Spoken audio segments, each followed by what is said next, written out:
Thank you for checking out the Cinema Scumbags Movie Podcast. If you enjoy the show, please leave us a review on iTunes.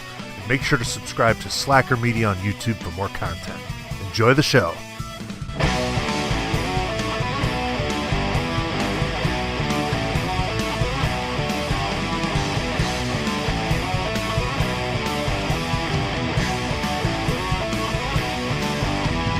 Hey, what's going on, everybody? Welcome back to another episode of the Cinema Scumbags Movie Podcast. My name's Seth. My name's Nick. Not even going to get into a whole big, spiel about, it's been a while, we're not dead. Don't worry, guys, we're back for now. It's Halloween season.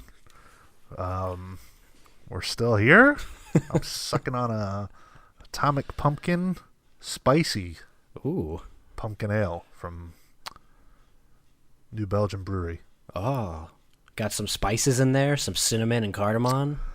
It's like pumpkin and pepper. Like black pepper? No, it's I don't know what. It's just got a little heat on the end. Ah, nice. How you been, my brother?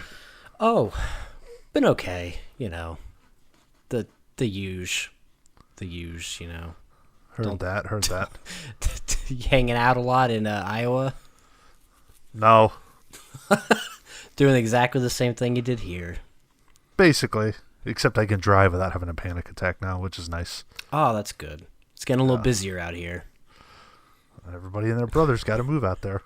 I want to get out. Just fucking go to Chillicothe. No, I'm good. I'm good visiting every once in a while. Where do you want to go? Well, that's the problem. I don't know. Somewhere cold, maybe like Minnesota or something. Minnesota's cold. Yeah. You should move to Minnesota. You'd only be like 4 hours away. Ah, Chicago. Chicago would be cool. Or like a you suburb. Could live in a suburb. Guess. Yeah, you could live in a suburb. I just want somewhere with weather and cold seasons where I can actually enjoy my holidays. I will tell you, I will say this. Probably the most enjoyable Halloween season I've had since I moved away, for sure. I'm not surprised. I kind of figured that would be the case. You know, when the plot of this episode is we're going to talk about Halloween Kills in depth, but last Friday I got off work and I got some snacks and beers, had my window open. It was a nice 50 degrees. Ooh. I fucking put on the new Halloween movie. It just felt right. And then you watched it and it felt wrong. And then it felt wrong. But you know what I mean. Oh, yeah, of course. Well, it hasn't been horrible here. We've actually gotten a lot more rain than we got all of last year, so it's kind of felt somewhat fall-y. Sure. But it's not the same. It's like synthetic. I gotta say, man, aside from hanging out with you and a few other things, fuck, I don't miss that place at all. I don't know. I don't really go out as much anymore to enjoy anything. I just think it's a huge dump, an overpopulated dump. It can be, for sure. Not all spots, there's really good places there, but it's just you better be a doctor. Yeah, there's just too much going on now, too many people. It's not what it was when I moved here before, which crazily enough is 7-8 years ago at this point. Well, it's a booming area, I mean, I've said it before, there's a lot to do there, but I could give a fuck. Yeah, right. I mean, that's not my personality, so yeah. It's just, I don't know, I prefer a quieter area. I enjoy being back. I'll never live in Phoenix again, that's for sure. Yeah. Maybe LA? No, not unless I'm signing a major motion picture deal. That would probably be the one place worse than here. Yeah, I like LA though. I mean, I always enjoy my time there, for a few days or whatever. Visiting is okay. Living there, I couldn't do. I guess I like the vibe of cruising around LA though better than I do fucking drab Phoenix. Well, at least there's some sort of filmic culture to LA, whereas Phoenix, it's just a deserty. Brown. Yeah. shit palette. It's just shit brown. There's a reason they picked Phoenix for Psycho, because it's in black and white. You don't see the colors. That's very true. It's just drab place, Yeah, I feel you. It is what it is. I'm glad I experienced it, but I can't say one time I've regretted leaving there. That's good though. At least you know you made a good decision. Yeah. I knew that for a while. Everyone asks I knew that about you every day. I'm sure they do. I'm very just well. kidding. They don't give a shit. I'm very missed. I'm very missed. They don't give a shit. The only thing they say is, "Have you talked to Seth?" Like, yeah. Okay. You know how it is, bro. Think about all the other people that have left there. You talk about them for 2 days and then you forget about them. Pretty much, yeah. But you were a staple of the culture there. Oh yeah, totally. I hear stories all the time. Like, I remember Seth. He was that weirdo that sat in the corner. Oh yeah, is that what they say? Yeah. Oh, he was that giant weirdo. They probably do say that. That's fucked. Not to me. Oh, they don't say anything to you there. No, it's like I had another encounter the other day. Oh God. I asked somebody that very pointed question. I just walking by, hey, who's gonna win the Dodgers game today? Nothing. Just straight up walk right by without any sort of acknowledgement. So I didn't bother there. But whatever, Hope things are going good for you there still. No, but that's okay. Oh God. Well, just thought we'd do a Halloween episode. Yeah, I mean, we don't have any particular I guess flavor to this. We're going to talk about Halloween Kills in depth because we've kind of exhausted a lot of the specific lists we could make as far as Halloween things go. And we did this for Halloween 2018. There's an episode where we just kind of did a spoiler discussion. So at that point in the episode, you might want to click off if you haven't seen it yet, but we'll let you know when we're getting into that. Yeah, for now, we're just hanging out. It's been a while since we've done one of these. It's been a while. We've changed. We're different people than we were 3 months ago. Yeah, your hair's longer. Yeah, and yours isn't. It's there's less of it. Well, speaking of things you'd like to see less of, did you see the photo for the Munsters? The Rob Zombie film? Yeah, I did. Thoughts? Is it a comedy, or is he doing it like an adult? What is he doing with it? The Munsters was a comedy show. I think that's the big question. Are they going to be like disgusting rednecks? White trash? Yeah. White trash rednecks that are they gonna cuss each other out? Why is Sherry Moon Zombie Lily Munster? God, he puts her in everything. Oh, quite literally. I don't think she's really done anything without him, which goes to show that nobody else wants her. I hate him as a filmmaker. I really do. Do you like him as a musician? No. So you just hate his existence? Well, I never even really bothered to scope out his music, but the films, I can't stand any of them. I hate them all. I've only ever seen the Halloween films. Everything else looks like smelly people. Yeah, I know people love like Devil's Rejects and all that. I'm just like, oh God, it was so bad. I don't like it at all. I didn't know Sid Haig was like this sought after like monument of film. You just can't. Spalding. Who? It's just, dude. I think his that his Halloween movies piss me off. I mean, they're not even just bad. They're amateurish. They're embarrassing.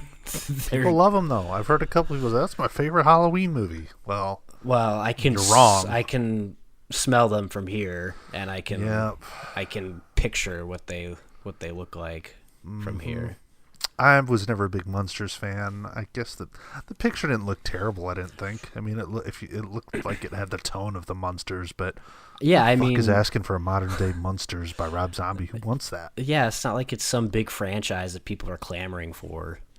I mean, I will say though that it looked like Grandpa and Herman, at least the way they were posed, they looked pretty good. But yeah. But who's to say what happens when they're in motion and what's the tone? Is Herman gonna like curb stomp people with his giant boots? Like what are we doing?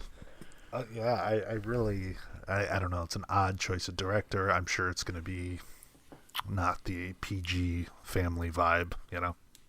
I would expect so. And it doesn't seem like there's any news on who's playing like Eddie or anybody else.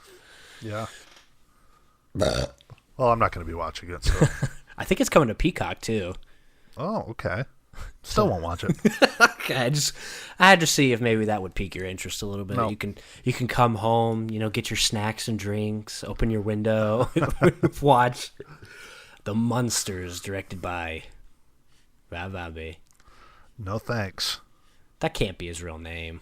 There's no No, way. it's not. He was in some band or something where I can't remember I don't know where they got the zombie from. I don't know shit about him. Somebody out there's punching themselves in the head. He's wrong. Robert Bartley Cummings. Ugh.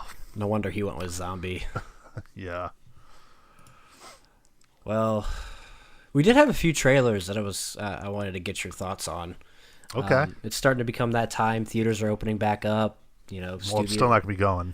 Well, me neither, but studios are starting to put their movies out. Some horror movies in here too. Did you see the new Scream trailer? I did. Thoughts? Because I thought it looked pretty interesting, actually. Okay, my thoughts. This is from somebody who's not a huge. I like Scream. I like the first Scream. Mm-hmm. Never been a huge fan of the franchise. I think it's very repetitive. I mean, not to say Halloween and Friday the 13th and those don't get extremely repetitive, but you know what I mean. It's a tired formula. I do like the first movie though, and I thought this trailer looked solid. I think it looks pretty interesting. It's cool to see the characters come back and as like older people. Yeah. Dewey looks like he's had enough, as David Arquette probably has in real life too. He was just waiting for that phone call. Oh, he was.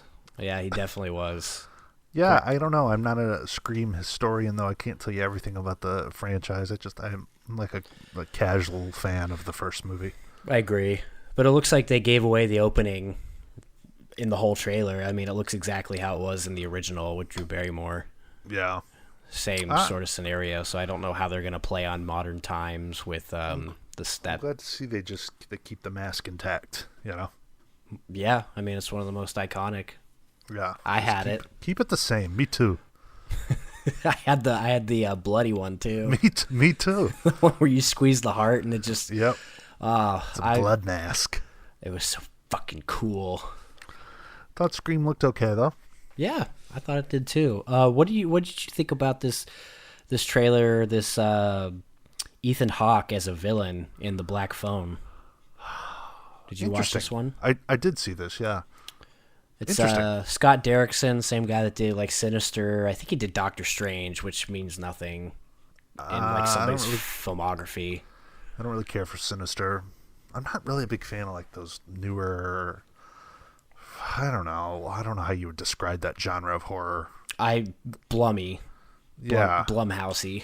Yeah, I guess. I don't know. I know exactly what you're saying without knowing. I don't know how to describe it, but I thought I like Ethan Hawke. I'll check it out. And I at least off the top of my head can't really think of him in something where he was a villain. So I think that's a cool turn to see him do something like that. I thought Sinister was cool, so if it has like the same tone, I guess it's got that like washed out, gross sort of tone to it. There's just something like really. There's something about the tone of these horror movies nowadays, kind of piggybacking on what you were saying, where they're just like they feel really like raw and I don't know. I guess just more violent. I guess I don't know. There's a tone. And there's definitely a vibe to them, but I haven't seen a lot of the new horror movies. I just don't bother with a lot of them. I mean, they're a dime a dozen. It's like the ones that are really good because you'll hear a bunch about them. But I don't need to watch like all these fucking shitty movies that come out, Yeah, you just never know when you might find a gem, though. That's true. There's some good stuff out there. That's true. Some not good stuff, though. Resident Evil, Welcome to Raccoon City. I saw this one. I saw him. I saw Leon. Leon! Dude, I don't know. I love the first few games. Uh-huh. I really like the first Resident Evil movie. From the better Paul Anderson. Even though it's got nothing to do with the game, except from some of the similar terms they use, like umbrella and stuff like that. But yeah, it's like general terms. yeah, I will say this kind of, it looked like Resident Evil 2 when they're in the Raccoon City Police Department. It looked like that. And the house, too. Yeah, but it just kind of gave me like, I don't know, like low-budget fan film sort of vibe, you know? Mm-hmm. If that makes any sense. No, I agree. That's Yeah. exactly what I was thinking. It has all the main characters, Claire and Chris Redfield, Jill Valentine, Leon, Albert Wesker. Even Ada Wong is in it. That's cool. I thought it looked okay. I just kind of watched it and moved on, you know? Yeah, I want to see like if they're gonna do anything, do like 4 maybe. Even that, I don't know if that would be enough to go see it, because that works as a film in a video game almost. It's like it's hard. It's a hard thing to put to live action. Yeah, I agree. I don't know. You know, like I said, I enjoy that original Resident Evil film, but they could have called that anything, really. You know. Oh yeah, it could have been anything. It was kind of cool to see something kind of in line with the games, but I'm not expecting much. Yeah, and I didn't play the first 2, so I have no real nostalgic connection to it. You need to play that remake, buddy. I know, I do. You don't even who cares about the first one? Just play Resident Evil 2. Oh yeah, I'm not worried about that. I just haven't booted it up yet. But I know you got time. I'm watching films. Fucking put Rocket League down. Why don't you back off and shove your World of Warcraft membership up your ass? I haven't even played it in 5-6 months now. Okay, well that's longer than since I went back to Animal Crossing, so I don't want to hear it. Oh, fuck that game too. All right, anyways, what else you got? Oh, well, speaking of Paul Anderson, got Licorice Pizza. I don't know what this name is supposed to mean. It sounds... I'm sure we'll find out throughout the duration of the film. I'm sure we will. But this is Paul Thomas Anderson's new film. A couple of newcomers are the stars. You got Sean Penn, Tom Waits, Bradley Cooper, and my favorite, Benny Safdie. Excited to see him do some more acting. Is he playing a deaf, slow person? I wish, because I love that. I was right up there with Arnie Grape. Better. No.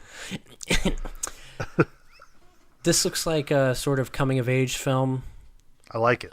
I like the tone of it. I like what it looks like. It's just kind of a hangout movie, seems like. Yeah. Question now, for you. I have admittedly been slow to getting around to seeing all his work. I haven't seen some of the big ones still. Right. This one looks a little bit more... it looks a little bit more easier to digest than some of his other things. Yeah. Some of those things are very particular, and this seems like it'd be easier. But I do have I'm curious. I want to ask you, because I saw a lot of people talking about this nepotism in Hollywood. Why does Philip Seymour Hoffman's son get to star in this? Huh. As a newcomer. That's a good point. I mean, I don't know. Maybe because he liked his dad. I thought it was pretty simple. Yeah. Why does that matter, though? You know. Well, I think they're talking about him and the main actress Alana Haim. I guess she's in a band that he did a lot of music videos for. Wait, is this like a thing where, like a race thing, while white actors are getting cast in these roles? No, I think it was more so. Why does Philip Seymour Hoffman's son get a chance to be the star in a Paul Thomas Anderson movie when he's never done anything before? Well, if that's what the director wants, if he wants to put him in his movie, then he can. Yeah, I mean, you know what I mean? It's pretty simple, but yeah, it was an interesting discussion because sure, there's a lot of cases where nepotism is rampant and not for good. There's a lot of situations where some people probably shouldn't get roles. Right. because of who they know. But I thought he looked fine in the trailer. No, I mean, obviously he really liked his dad, you know. They Paul were, Thomas Anderson really liked his dad. yeah, they were constant collaborators. Yeah, but I mean, so of course that has something to do with it, but so what, you know? Yeah, he put his wife in it. Yeah. I mean, I don't think if he thought he was a shitty actor, I don't think he'd put him in that movie because he's, you know, he's like he's a legit filmmaker. He's not going to just cast some fucking garbage just to do it, you know? Right. And He must think something's there. it is really interesting though, just because the two main leads have never acted, like starred in a film before. Yeah. I like that though sometimes because it's like then you got nothing to base them off of. They're that character, you know what I mean? Yeah, it's like you're watching real people. So I don't know. I'm interested. Yeah, I definitely want to check it out. A couple more here. Did you see this trailer for the new, I believe, Joel Coen film, Tragedy of Macbeth? I unfortunately did not see this one. Well, it's once again a tried and true formula when it comes to Macbeth stories, but this trailer looks kind of fucking awesome. Okay. Maybe one of the best, you know, and obviously this doesn't matter, but obviously one of the best looking films I've seen in a long time as far as what the trailer shows off. Okay. But you got Frances McDormand and Denzel Washington playing the characters, and you know it's a Coen film. Okay. I'm intrigued, I guess. Just I watch. like most... Just watch the trailer. I will. I'll give it a whirl. Give it a whirl. But one that you showed me yesterday, Finch. Yeah, I didn't even know about this. I just saw an ad for it. It comes out like in 2 weeks. Formerly known as BIOS. I think it's coming to Apple TV Plus. Coming to Apple TV Plus, so you should be able to watch it at home. Now, I have tempered expectations because Greyhound was an Apple TV film, and I mean, it was, dude, it doesn't get much more forgettable than that movie. I have no expectations for this movie. I thought it looked pretty good though. I was intrigued by the trailer, that's for sure. Yeah, you know they're gonna do some sad shit. The dog will probably die, and Tom will get to finally channel some, like Wilson.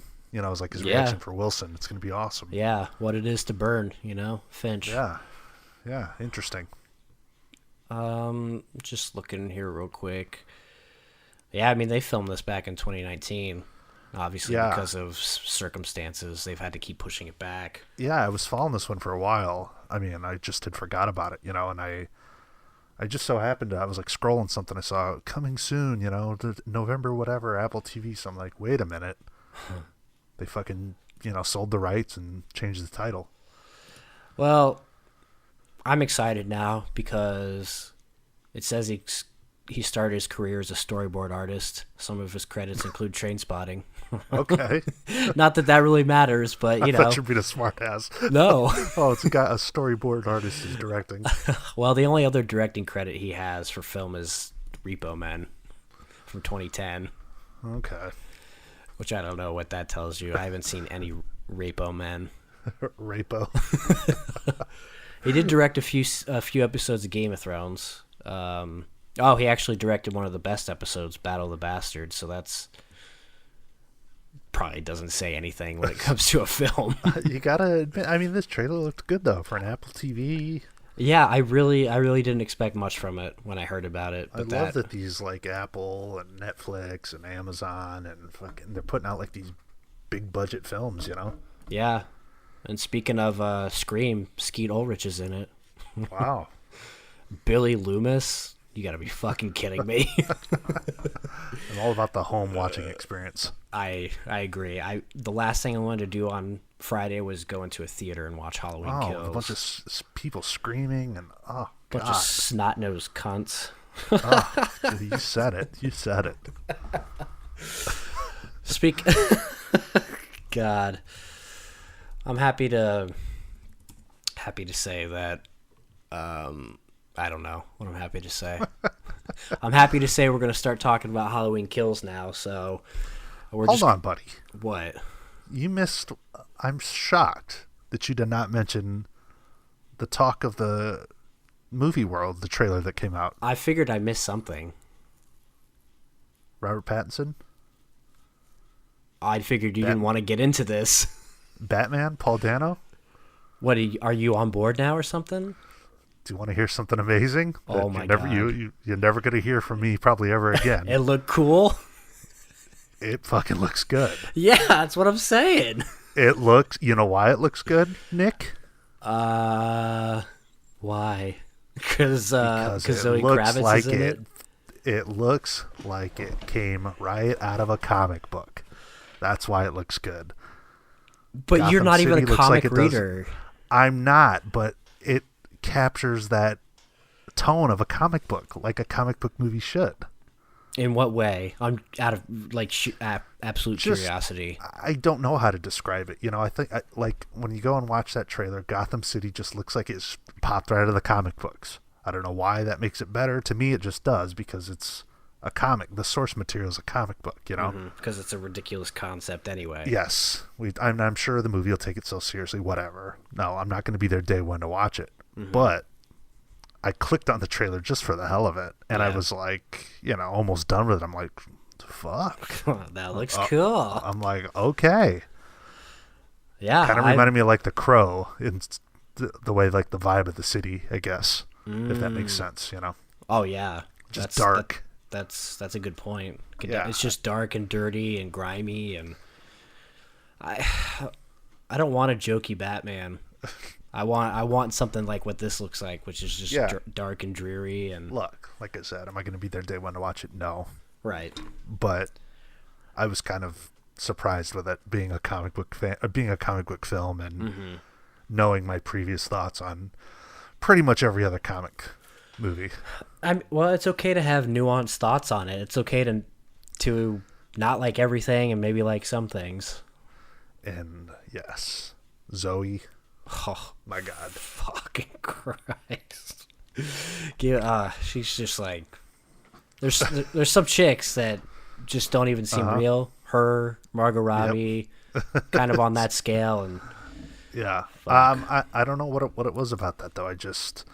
You make a good point. Why do I care if it feels like a comic book? I'm not a big comic fan, but the ones that I've liked all have that feel to it, and that's kind of the vibe that I was getting from this. So, okay, you know, understandable. it doesn't look like New York City in a Martin Scorsese film. You know, it looks like it came out of off a comic page. So, Would it be interesting. better if it was like a Taxi Driver vibe? No, because then I'm not interested. It's ridiculous. Too what I mean? grounded. I don't know I don't even know what point I'm trying to make, but I thought this looked pretty solid. Cool. Good to know. I'll be sure to pass it on to the boys tomorrow.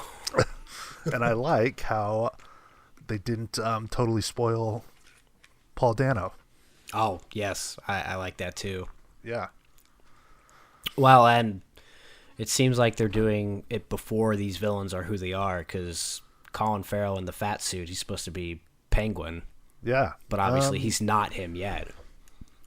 Interesting, and I like the Michael Keaton Batman films. That was kind of the vibe I was getting to with some of it. So Interesting know? though how his Batmobile looks like some souped up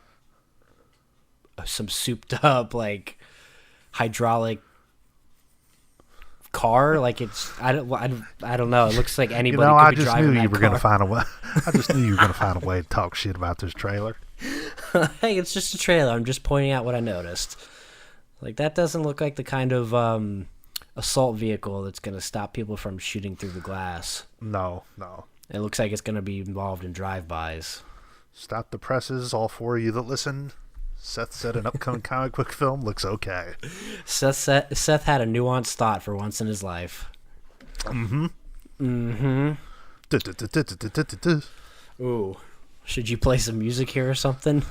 Sure.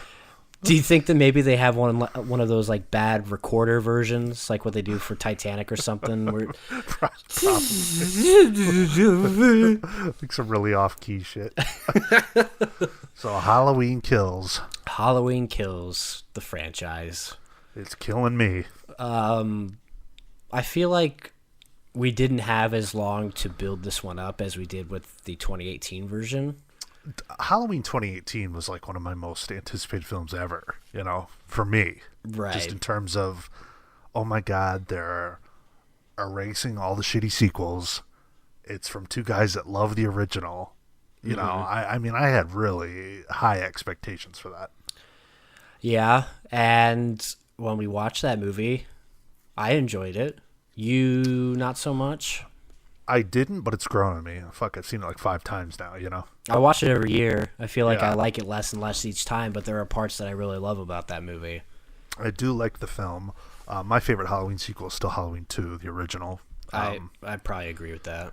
I just always have enjoyed how, to me, the original Halloween is the scariest. It's the best of the Halloween films, obviously, but the one that really always got under my skin was watching Halloween 2 as a kid when he's walking around that hospital and with the scalpel and something about it, so... Probably because it's like a safe haven in a way. And that's a good point. It's just something creepy about it, and I've always kind of enjoyed those as a package deal. I don't ever watch Halloween without immediately putting in Halloween 2. Right. And as much as the series is in such a way that I would probably rank it Halloween the original, Halloween 2, and then for me probably 2018 after that. Sure. I think that's fair. I think a lot of people would probably tell you that for sure. And then after that, I'm not quite sure because it kind of falls off quite a bit. But what's interesting about Halloween is it's like there's like multiple paths you can go to. It's totally a choose your own adventure sort of thing at this point. It is, and as much as I do like 2, I do like the idea of 2018 being the preferred path, I guess. Yeah, it's when they originally, we talked about this many times, but the Michael Myers story was supposed to end at Halloween 2. They were going to turn Halloween into an anthology thing, and they tried to. Nobody liked Halloween 3, but that was supposed to be the end of that story. So really there's like, I don't know, there's probably like 6 different timelines. You could go Halloween 1 and 2, and that's it.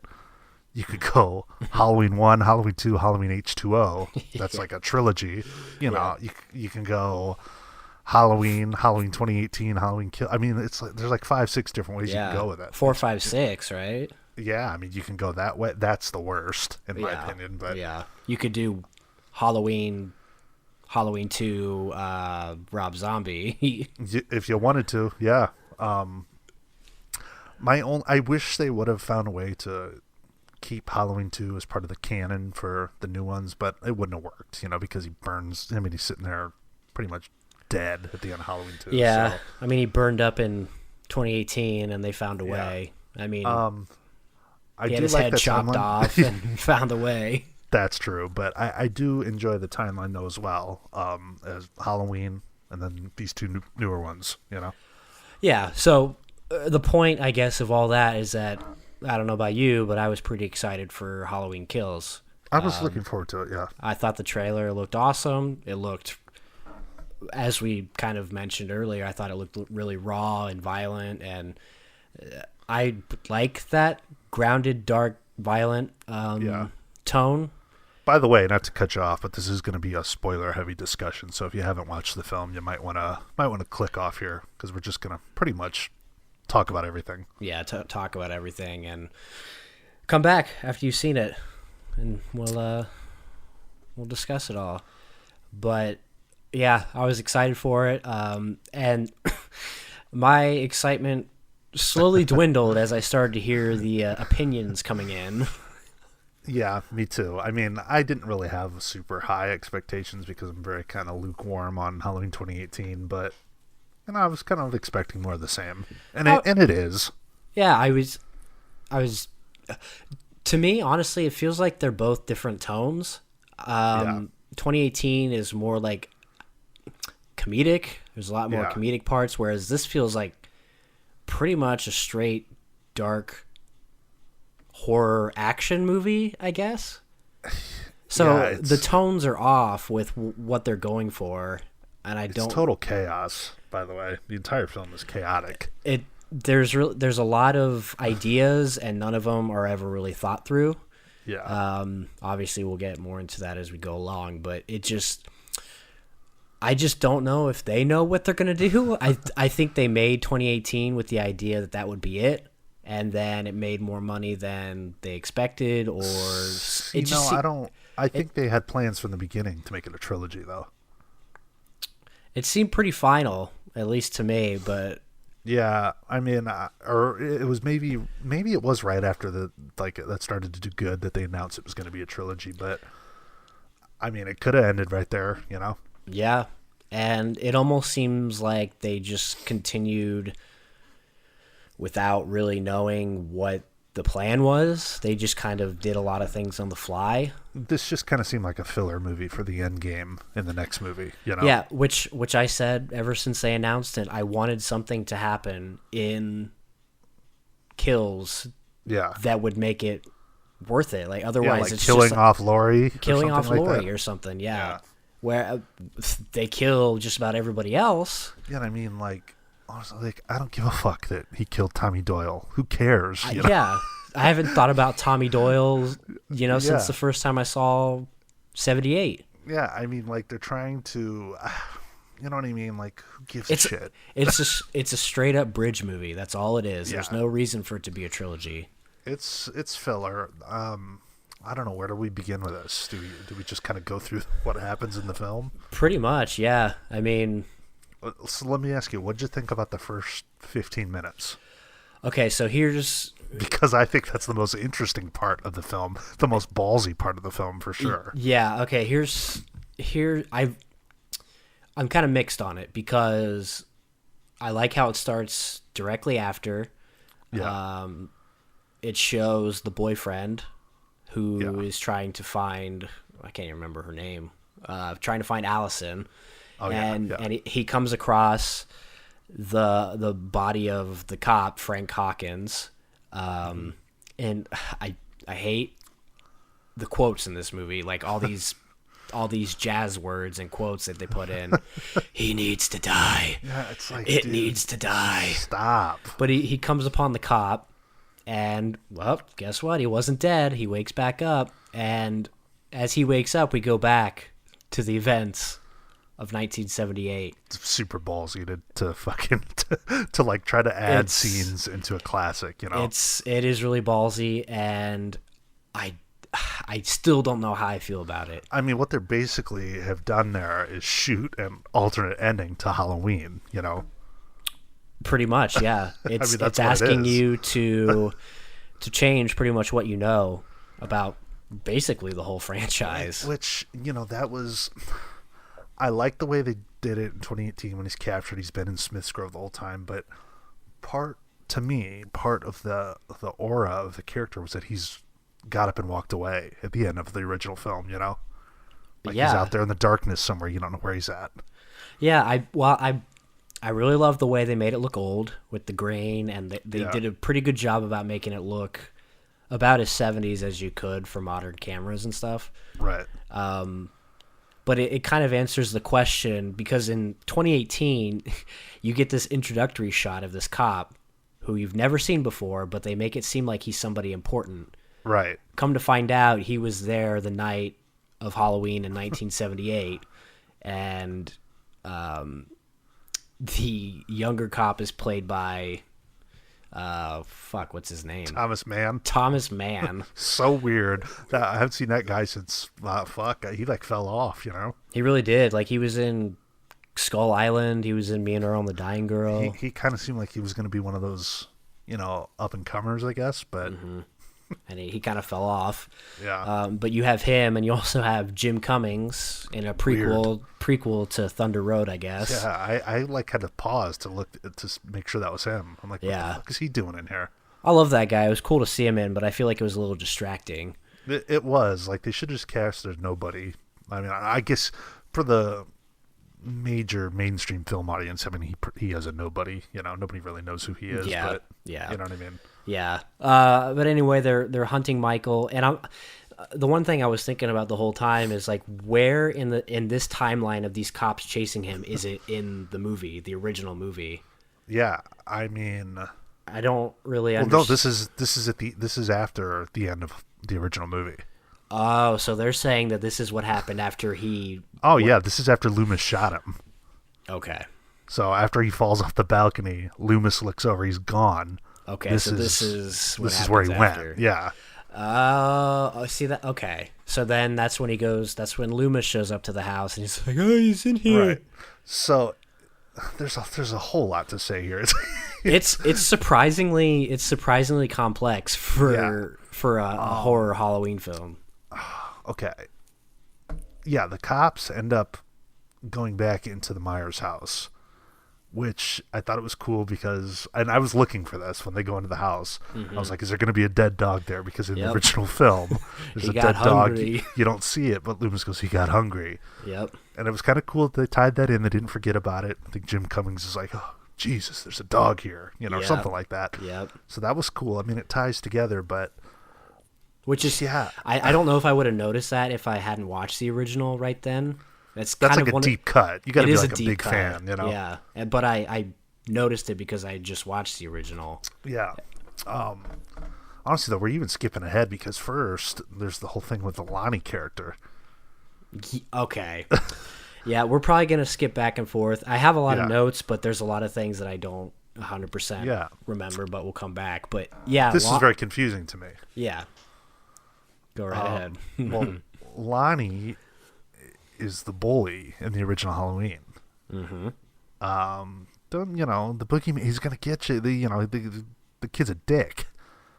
For some reason in this movie, which takes place the same night, he's the one getting bullied by like a different group of kids, and he has a face-to-face encounter with Michael, which is kind of interesting.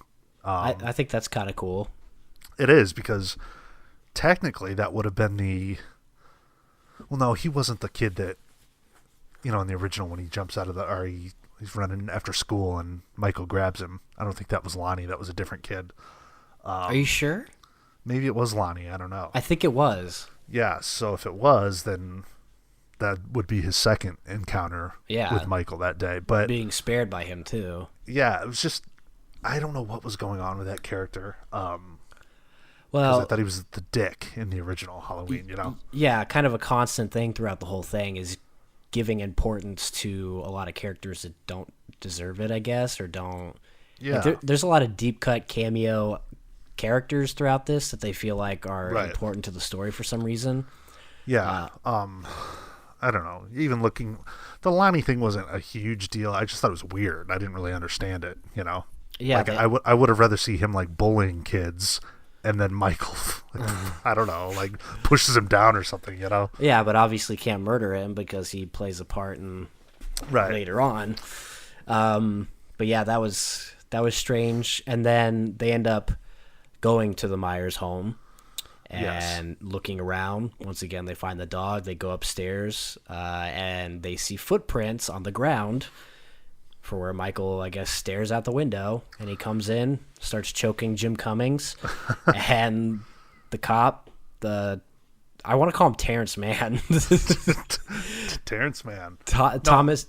And I also think it was like his first day on the job, wasn't it? Or he just started. Yeah, I think he was early on into it. Yeah. It's in some way. But Thomas Mann, trying to save him, shoots him by accident, and he's the one that ends up killing Jim Cummings. And as he's walking out to go down the stairs, you see who else? Dr. Sam Loomis. Okay. Now, what do you think about this? What do you think about them putting him in this movie? I don't hate it. Practical makeup, by the way. They didn't do like a deep fake or anything. They put practical makeup on it. I thought he looked good. Yeah. I don't love the voice. The voice is kind of weird. The voice impression. Yeah. He just seems like a different character in this. Yeah. A little more spunky and rambunctious, I guess. But I don't hate that he's in it. What I do hate is fucking weird, man. It's weird to do that. It's weird to like make new scenes of such an iconic thing, Right. What I do hate is the whole idea that and we're going to skip way ahead with this, but the whole idea that he was going to kill Michael, but the cops stopped him from doing it. Yeah. Wasn't Loomis like trying to not kill him? Was Loomis the one that was going to shoot him? Yeah, Loomis was the one who had the gun down, and the cop comes in and stops him from shooting Michael in the head. Yeah, I mean, Loomis was like that, but, after all the shit that happened at the end of Halloween, maybe his tone changed. I mean, I could understand that, I guess. I just think it's kind of ridiculous to put all this importance on this cop. Like, he's the reason that Michael survives to this day. They were trying to make that the whole plot line. What did you think about that shot? Because the whole plot is that, Michael's now trapped in his home, and Loomis comes up, and all the cops are that's where they apprehend him. Mm-hmm. What did you think about the shot that kind of mirrors the original film where he's standing out in front and the camera kind of zooms around with all the cops around him? I don't love that shot in the original. It's like, it's weird. It's one of those like suspend belief sort of things that I just get bothered by the way the mom stares at him and the way the dad just stands. I know it's like it's supposed to be some sort of artistic choice, but I think it's cool the way it calls back to it, but I don't love the shot itself. It's like a fan service movie. It really is, and I'm so polarized about some of these things because, like I said earlier, I always loved the mystique about Michael getting up after being shot and you don't know where he's at, Yeah, I don't want to know. This really kind of, I mean, it changes a bunch because they fucking arrest him, and it kind of, I don't know. I didn't hate that part of the movie though. I thought that first 15 minutes was, I even took a little break after I watched that. That's when I shot you that text. I was just kind of like, what the fuck? Yeah. It was a lot to take in. Well, after that happens, we cut to modern day, and for whatever reason, I guess the town doesn't really have much going on, so they're in a bar celebrating the 40th anniversary of Michael Myers' arrest. Please explain to me why all the side characters from the original hang out.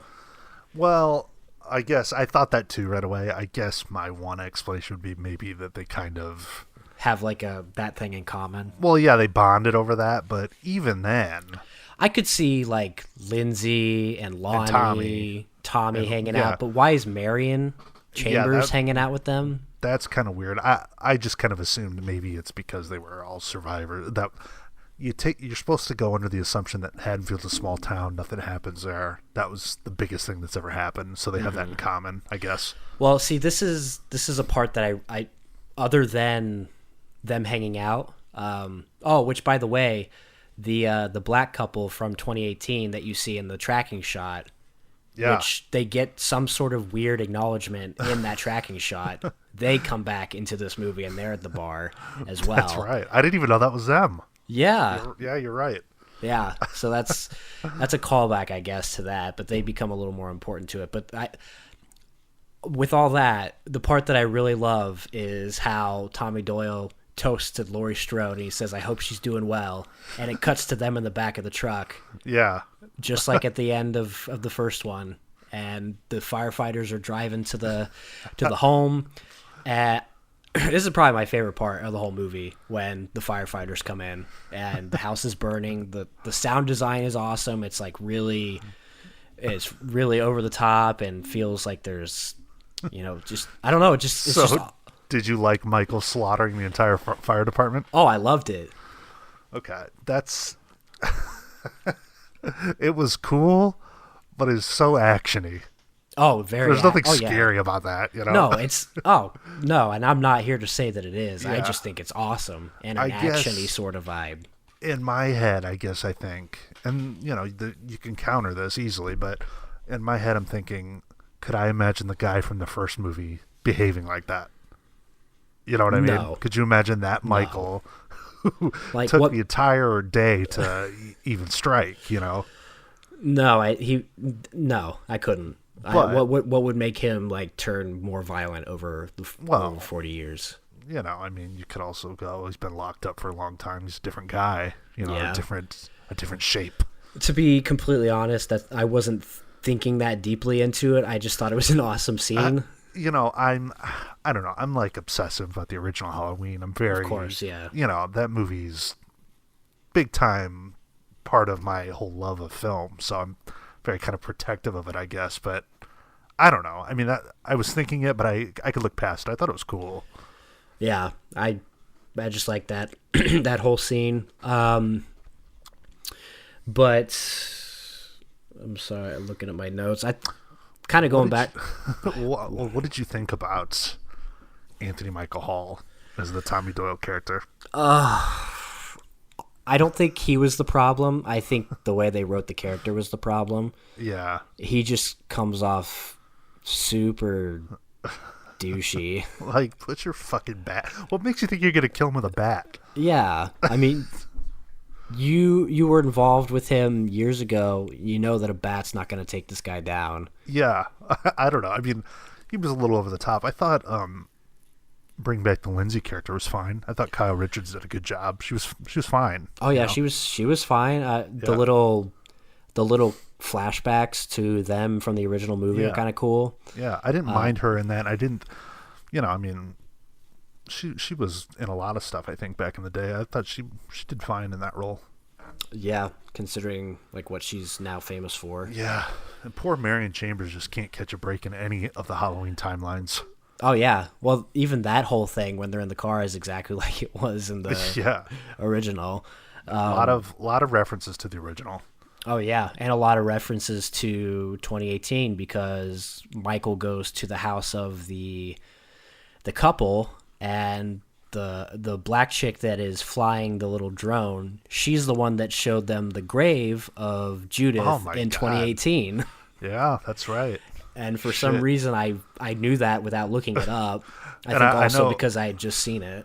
Yeah, and I know you're not a big fan of some of the sequels, but I don't know if you even remember, but Marion Chambers gets her fucking throat slit in Halloween H2O, so she hasn't survived any of the timelines. Poor Marion. Yeah. Well, at least she gets work, I guess. Mm-hmm. But yeah, he murders these two in just like a downright vicious way, like you said, not in a way you would expect from the original Michael. I've got to be honest with you though, I was still into the movie up to that point. I was the whole thing at the bar and them rallying the troops. I was still into it up at that point. I think the part that loses me is when they start trying to start a big clan of people to take him out, where he's walking to parking lots saying, hey, we're going to kill Michael Myers tonight. Are you in? Oh, yeah, they're driving through the streets. It's not safe. Come inside. It's like, I'm like, what? Didn't love that. No. And then, you get to the hospital, and that's where things really kind of... this was a tiny thing that I also noticed, too, but whenever Michael makes it to the bar and Tommy goes out to, I guess, defend himself, the music that's playing on the radio is the lyrics, I guess, are Figaro, Figaro, that's right. Figaro. I noticed that when I was watching it. That's funny. Yeah, but it's exactly like the mental patient at the beginning of 2018, where Figaro. Yeah. Oh, and that was a whole other subplot going on in this movie too, is that Michael wasn't the only patient that escaped from that bus crash. There was also some other guy in a Smith's Grove sanitarium outfit that was aimlessly wandering around town. But that kind of leans into the little subplot at the hospital, and probably them trying to go for some deeper metaphor about mob mentality, where they think he's Michael, they chase after this guy and pretty much just cause him to fucking kill himself. Yeah, he was like, he didn't know what the fuck was going on. And I don't know if this was purposeful or not, or if they even filmed this before it happened, but that whole scene kind of reminded me of that whole insurrection back in January in DC, where it's like mob mentality. People are listening to somebody who, they're getting all the information from somebody, and they're all believing something that may not be true, and it just causes this whole mob mentality. And this was filmed before that happened, so Okay. Because this was supposed to come out last Halloween, this movie. Was it? Oh, yeah. Yeah. Oh, gosh. Yeah, this movie's been filmed for a while. I get what you're saying, though, but... So it's yeah, definitely like a reality stranger than fiction sort of thing. Yeah, this was delayed like a year because of the pandemic. Fuck, I forgot about that. Well, I'm sure let me look. Just I got it here. But I know that was supposed to come out last year. Yeah, it says a year delay due to COVID. Yeah. Okay. So I guess I'm not super smart, and it's just talking out of your rear. Just a coincidence, but same concept, really. Just this mob mentality that caused this this guy to jump and kill himself, which kind of takes away from whatever they might be trying to do with that subplot, because the way he dies is so like over the top gory and gross. Yeah.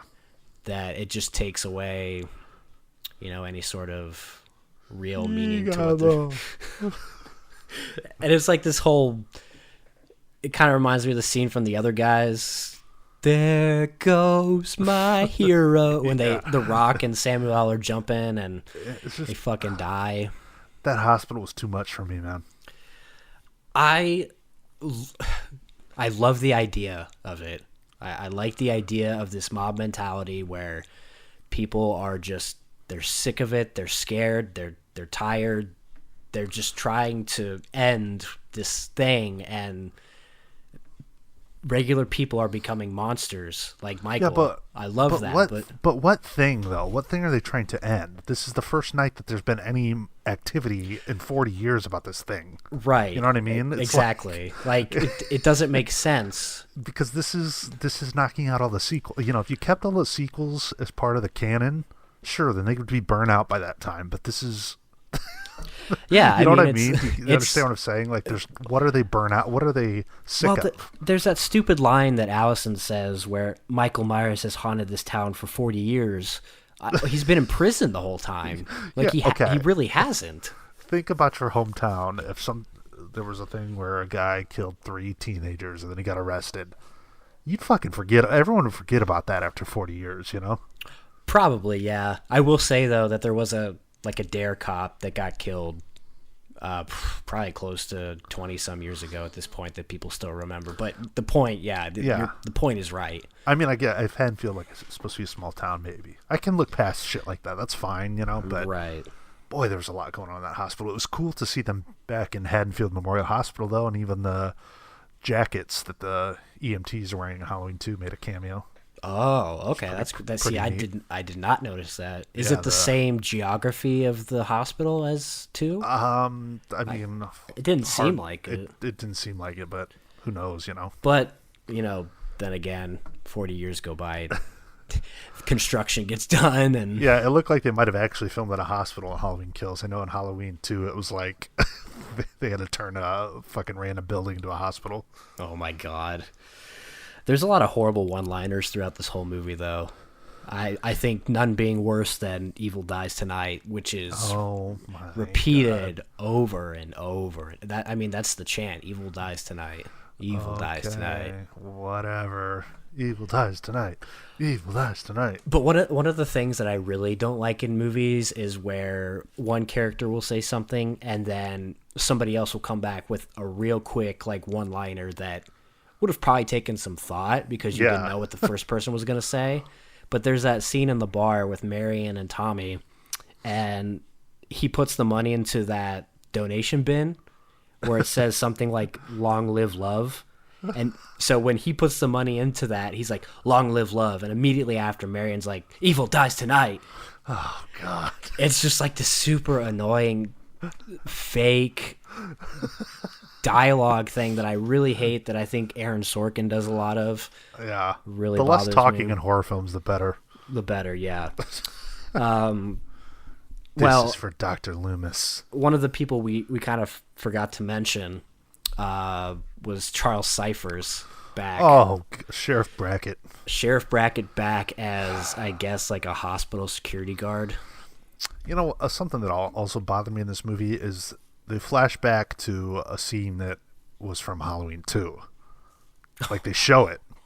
Which one? It's the... I mean, I understand why they did it because it doesn't really matter, but it's the scene where he sees Annie's body.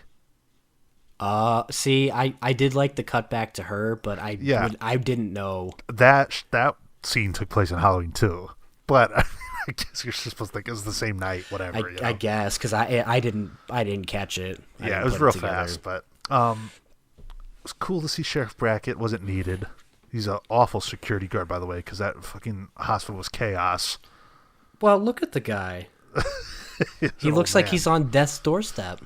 He's an old man. It's cool to see him back, I guess. Well, he's got a horrible one-liner later on in the movie. Oh, God. I liked that part of the film though a lot. Oh, you mean the whole showdown? Yeah, the whole the raid showdown surrounding him in the street. I thought was awesome. I did too, and I was so afraid that they were gonna kill him, or at least like they were gonna win.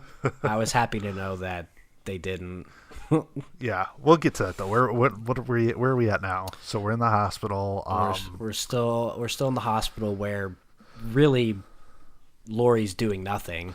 Jamie Lee was not really prominent in this film. She was not, which is not an issue. I don't really mind so much. But she was pretty much useless, just hanging out in the hospital with the cop. And this comes to another part that I really hate, is that they had some sort of history together.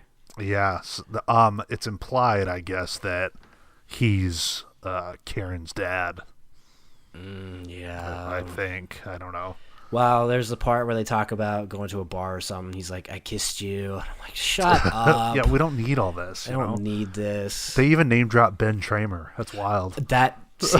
I did notice that. And he says something like, oh, you had the hots for Ben Tramer, which is a real deep cut. Yeah, that's funny. I will say there was one thing I did like about that hospital scene. It was always a question that I had with the Halloween 2018 is why would Michael the invalid even care about Laurie or know where she's at or even recognize her? I'm still confused by the explanation to this. Well, the fucking doctor that, oh, this is what it feels like. Sartan?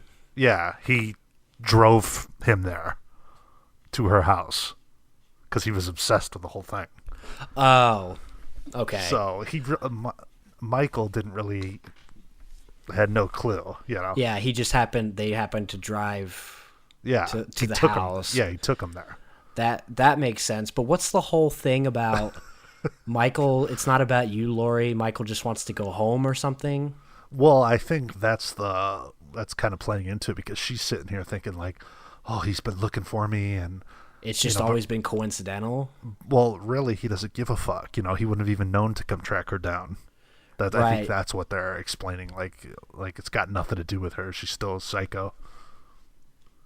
But wasn't he trying to explain that Michael he's just trying to get home? Like, isn't there something to do with the home? Well, I guess that's dude, I don't know. Because this is what some of those shitty sequels did. They made him like he's got something where he likes to go stand inside his house. Yeah, which is why the footsteps were there in the 78 flashback, and I guess. They're definitely playing into that. You know, this is assuming that at the end of the original Halloween, he goes back into his house and he stands there. I don't fucking know. You know? But, like, what does he do? Like, I don't... What is he going to do once he gets... it. Yeah. Well, and another subplot we have is that his home is now inhabited by a gay couple. I was really happy to see this guy, Michael McDonald from Mad TV, who I always thought he was like a great like comedian skit actor. He shows up in random films. Yeah, and I thought he was pretty solid in his little bit here. It almost feels like to me that Danny McBride and David Gordon Green have like this weird humor to where they're not putting gay people in as representation, but because they think gay is funny, I guess. I don't know. I mean, yeah. Which I don't care either way who is in the house. It just seems like their way of adding some sort of humor to it, I guess. Well, Big John, Little John. Yeah. Yeah, instead of just having them call each other by their regular names. Yeah. You know? Which one of the kills that happens is pretty fucking awesome when he basically squeezes the eyes out of Big John. Yeah. There's so much, like, even talking about it, it's like we're not concise at all because there's so much happening in this movie. We're about as sporadic as this movie. There's no cohesion. There's no like real timeline to it. It seems like a lot of things happening at once, and they couldn't really keep it on track. I liked, and I think this was towards the beginning. I think it was like maybe one of his first kills in this movie, but when he's in that couple's house with the older guy and the black woman. Yeah. And I thought that was like, was she a black gal? Am I tripping? Which one? It was like towards the beginning. It's like an older guy and he stabs the guy, like a bunch in the back, and he puts. Like yeah, with the black. Yeah, that's the black woman that showed them the grave in 2018. Oh, that's who you're talking about. The drum. Yeah. Oh, yeah. fuck. See, okay, I'm totally tripping. Yeah. So there was. I like that part. There's the black couple from 2018 that are in the long shot.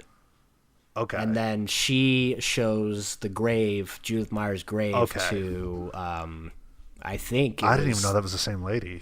Yeah, that's another deep cut that I couldn't believe I noticed. I thought those were good kills though, because he kills the husband and then he like takes a fluorescent bulb, cracks it, and fucking jams it through her throat, and then she's laying there and he like takes every kitchen knife and goes. He's trying to find the perfect knife. Yeah, that was cool. I like that. But then also the other black couple, the kill on the guy tries to strangle Michael with his fake stethoscope. Oh, God, yeah. And then he just gets stabbed like right in the face. It's so brutal, but awesome. And then she shoots herself in the head because he slams the car door into the gun. That's right. That is right. And that just seems like a Danny McBride thinking it's funny sort of thing. Yeah. Once again, I got a lot to say about this movie. It's all over the place. It is all over the place, but our thoughts are kind of just coming as we're talking and remembering. And I have the whole plot synopsis right here, so I can kind of go off of it. But yeah, there's also the little black kid from the 2018 one who makes a cameo on the news. On the news, it's just like I like when they're able to connect them like that, but it just seems like they're doing cameos for their own movie. I don't know. Yeah. I guess they're just trying to build the environment of the universe of the movies. But essentially after the hospital, what happens? They go back to the house? I don't know. What does happen? Well, at the same time you have all this going on, you have Allison and the boyfriend, Cameron. Oh, okay, yeah. They split off with Lonnie. That's Lonnie's son, her boyfriend. Correct. So, yeah, Lonnie gets into a car. He's driving. He's got his son and then Allison. And yeah, they go, that's the thing. They go, oh, we know where he'll be. They have like a map. Oh, by this point, he'll be back at his house. I don't understand why Michael's got to keep fucking going back home. I don't get it either, but where else is he going to go? It's all he knows, I guess. Yeah, we're probably missing something, but that's kind of where it ends up. They go into the house. The gay couple's been killed. Mm-hmm. Lonnie goes in first. He gets it. Then the two kids follow. Cameron gets it. I mean, it's chaos. Well, you don't even see Lonnie get it, but Cameron gets it brutally. Yeah. Like honestly, I was hoping he was going to rip his head off or something. Yeah, I thought he was going to. But I thought he was just going to, like when he was coming down the stairs for Allison, because she broke her leg at this point, so she's kind of useless right now. I thought when he looked at the head, he was going to just completely rip it off, but instead he just flips it 180. I also think it's funny in movies like this where, Allison, she's like, what kind of guns you got? And she grabs a gun, and suddenly she's like a fucking badass wielding a shotgun, Yeah, like, that's never touched a gun before. Yeah, like, give me a break. Makes sense for Lori. She's been preparing for 40 years. Sure, even for Judy, Yeah, she was preparing as a child. Yeah. But let me see. As Michael prepares to kill Allison, guess who comes back? Karen stabs him in the back with a pitchfork. She takes his mask and taunts him with it. I do too. She's like so just like unconventionally hot. Yeah. She is. I'm sad she will not be continuing in the franchise. She won't. And this part was fucking awesome, by the way. And I don't like when they fucking take his mask off and fuck with it, because it's a very fine line you have to walk. So you know? you thought you did like this part? I liked this part. I thought it was fucking cool. I was just scared they were going to show us too much, like Rob Zombie did. And they didn't. No, there are like full shots of him without his mask, but the camera's like blurry. You know, you can't get a full shot of his face, which is cool. I mean, we know what the guy looks like. We've already seen it, but she lures him to Tommy's mob, ready to take him down. And at first, you know, they start beating him down. You think they're gonna at least stop him for a short bit. But look, when he reaches down after he sees the whole mob around him, and the camera like shows an up close of his face, and then there's a shot of him reaching down to pick up the mask, and the badass Carpenter music starts playing. Oh fuck! That was fucking cool. I went back and watched that scene a few times, but best part of the movie for me. Look, this movie is stupid, but I kind of want to go back and watch it already. So do I. I was thinking about watching it again. Like, I'm gonna watch it again either today or tomorrow or something. Yeah, like I don't know if it'll ever grow on me, but I at least know I want to watch it again. I'm going to say the same thing that I've said for, you know, it's not a great movie. But, man, I liked it better than Halloween Resurrection. I liked it better than Halloween 6. I liked it better than Halloween 5. You know, I mean... It's stupid, but it's at least entertaining. And I will say, out of all those sequels, none of them did the masks right. This movie did the masks right. Well, even in the flashback, it looks like it did in the original. Really cool. They used a good mask. You know, go back and watch Halloween 4. I like that movie. That is the shittiest, stupidest mask. It's the worst mask. So, yeah, I like this part. They lure him. They take his mask off. She throws it in the street. He thinks, okay, I'm going to go pick it up, put it back on. Then the car lights come on. He's surrounded by the angry residents of Haddonfield. And then right as Brackett goes to shoot him in the head... Michael gets his knife, slices him right across the throat. Brackett's dead, and Don't then forget when it cuts to Brackett, he goes, "Hey, Michael, it's Halloween. Everyone's entitled to one good scare." That's what he said in the original. Yeah. Speaking of that, there's the other line too. This is for Dr. Loomis. Oh God, I know. But anyway, everybody gets what's coming to them. He slices them all up. It's like this really stylistic action scene where there's blood. He's slicing everybody up. It's kind of awesome. I really like that part. Yeah, I like that. There was no way that fucking shitty mob of baseball bats was going to take him down. No. But that begs the question, can you kill him? Well, I don't know. I mean... I'm not sure. He's takes bullets. He's a hybrid of like a human and a supernatural, you know? And that's the scariest part about him. But anyway, after that whole slaughter, we cut back to the Myers house, and Allison's getting checked on. And okay, so how did he get back into the house? How would he sneak past everybody? Back door, like in the original. Okay. Maybe use the childhood entrance. Well, Karen, Judy Greer, looks up at the window, and she sees a young Michael in his outfit from the original. That's right. His Halloween costume. So that prompts her to go upstairs and get fucking murdered by Michael Myers I don't know if you noticed, but she's almost killed exactly the same way as Psycho. Yeah. Uh-huh. Which is... Did you really pick up on that, or did you see that post about it? No, I honestly, I did not pick up on it. Yeah, I saw somebody post the comparison. I'm like, wow, that's it's crazy. Yeah, even the zoom out of her dead body, just like Vivian somebody Lee. Somebody big, something had to happen, but like again, she's not the one I wanted to die. Yeah, I also thought it was lame how she had to use her gotcha line again on him. Yeah, she did. It worked. I love it in 2018. It works well, but like, that's it. Don't do it again. What are you doing?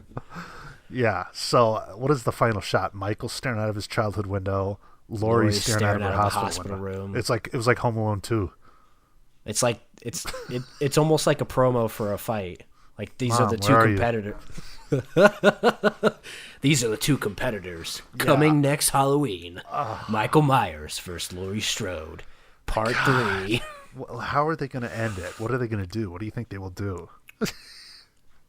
I mean, well, like I said, him? I've said countless times that she needed to die in this one for it to mean anything. Yeah. Killing off Karen is not the same. It's not the same at all. But that now gives Jamie Lee, as if she didn't have enough ammunition for wanting to kill Michael. Now she's really gonna go. Now it is personal. Well, so as Halloween ends, is the ending going to be him killing her, or they both die at the same time, or he kills her, or she kills him? How is it going to end? He kills her, and then Allison kills him. But how do you kill him? I don't know. They need to. You know what they're going to do? Well, I don't know, because in the prison montage in the Halloween 2018, when the recording of Loomis goes, the body, or he needs to be burned. That's the only way to eliminate him. They already tried that. It didn't work. I don't know. He's like a zombie. That's why I like Halloween H2O, because she cuts off his head. You can't come back from that, you know? That might be. Maybe they do that. Maybe it's a callback to that one, and they cut his head off. They could, because I always thought that was a perfect ending. And then they try and explain it in Resurrection. It's stupid, but who knows? I mean, we could guess forever, but essentially this movie did exactly what it's called. It killed everybody. Yeah. I didn't hate it. I didn't have, it's not 1978. Hasn't your rating gone down though since you watched it? Yeah. I mean, I don't know. I want to watch it again like you were talking about, but yeah. I'm indifferent. I know it's not 1978 anymore. Halloween was a low budget independent film. I know you're never going to get that again, you know. And that's part of the reason that Michael was the way he was then. Yeah, I'm sure if Carpenter had what he had now, then maybe he made him a little different. I mean, you go and make a movie like that where really Halloween is a slow burn. For a 90-minute movie, it's pretty slow. It is. You know, people don't want to see that nowadays. I get it. It's different time, big budget, whatever. I'm fine with that. I can look past it. I don't know. I enjoyed it more than a lot of the other sequels. Mm-hmm. Don't think it was a very good movie. There was too much going on with it. It was kind of convoluted. They could have cut a lot of it out. Hospital went on way too long. But there's stuff I liked. It could have worked almost as like before sunrise, before sunset, where the second one's super short, but you get the idea of where they're going with it. And then, that's true. And then the last one, you could make like a longer movie. There's some positives. I will say, the guy that plays Michael, James Jude Courtney or something like that is his name. He's very menacing. He's been the best to do it since the first two guys, since Nick Castle, since Dick Warlock. He's the best to do it. Yeah, I think he's great. So do I. I do have another question, though, and I'm trying to understand who this other sheriff is, the black sheriff. I don't know what his role is. What is his contribution to the cops in these movies? I really don't know. There's not much going on with him. Yeah, I have no clue. I'm not sure what's going on there. I do need to watch the movie again to take more of it in. Yeah, for sure. And another positive, same thing about the Halloween 2018. John Carpenter makes great music. I think the music gets better every time. Yeah, the score kicks ass. Not just John Carpenter. I think his son contributes with him and some other guy, but they do a great job. Right, all their albums. I enjoy all their albums. Yeah, but the original obviously worked for the time in '78, and now it just seems like it keeps adapting and getting better. And yeah, I think I really like the score in this. And it's just weird. There's always really perfect needle drops for it, where the music starts right at the right time. Yeah, there was. I guess it kind of makes me appreciate Halloween 2018 a little bit more.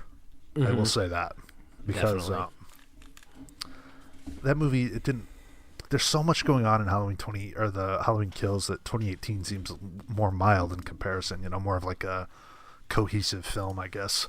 Yeah, there's a strict plot to what's going on. It's not all these different ideas melded together. I don't know if they felt like they needed to throw it all together because they only had the two movies left, but it just didn't work.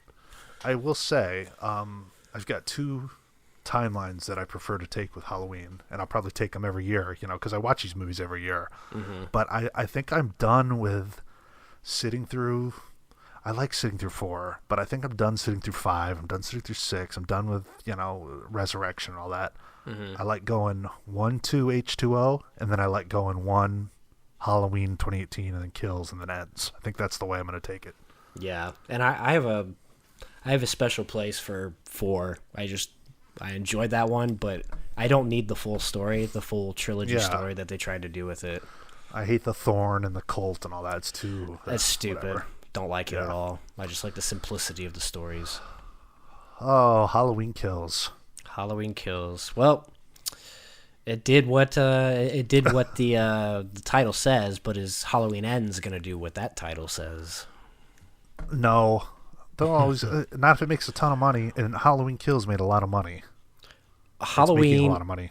Halloween's a tried and true franchise. People still get excited for it 40 years later, and I don't know if it'll ever end, because it's one of those things that gets passed on through generations.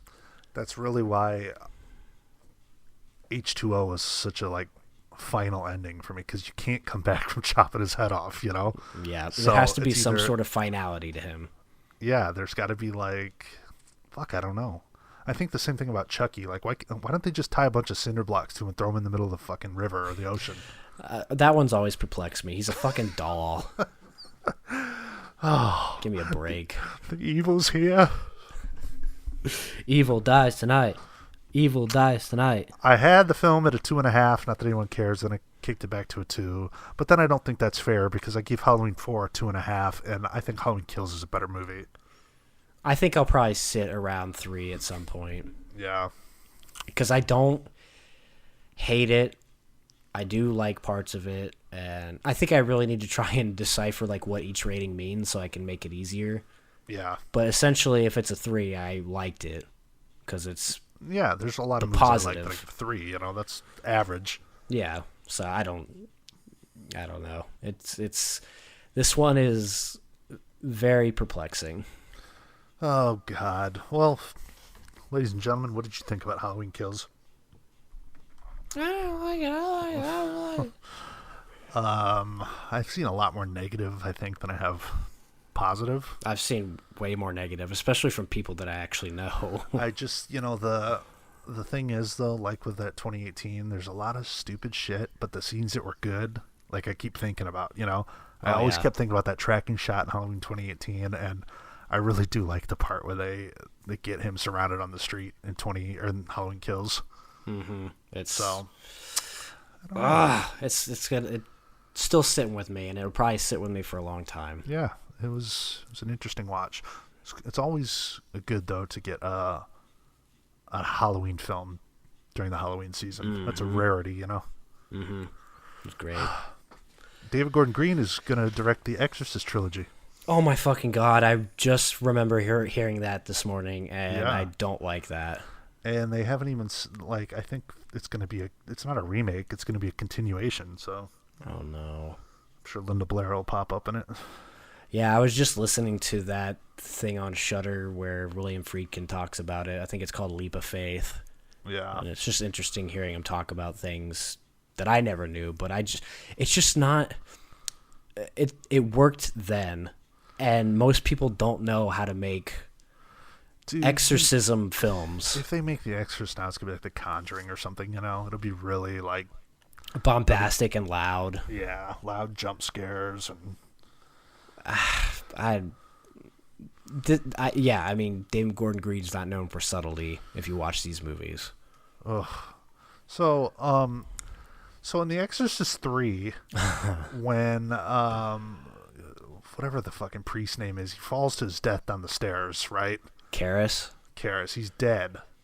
So you're talking about the priest from the original? Yes, the priest from the original. Yeah, Karras.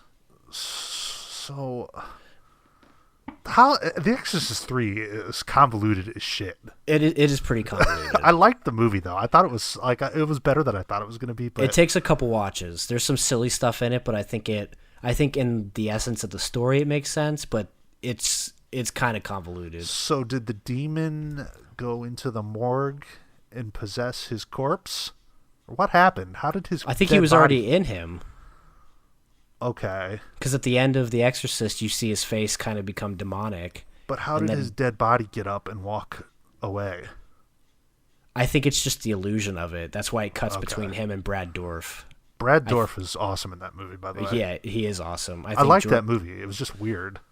It's definitely different. The vibe is different. And then I was reading about it where they didn't even want to put in that exorcism scene at the end. Like that was like the studio movie. That was a studio thing, Yeah. and then the actual ending is really boring. They just shoot him. It's kind of funny.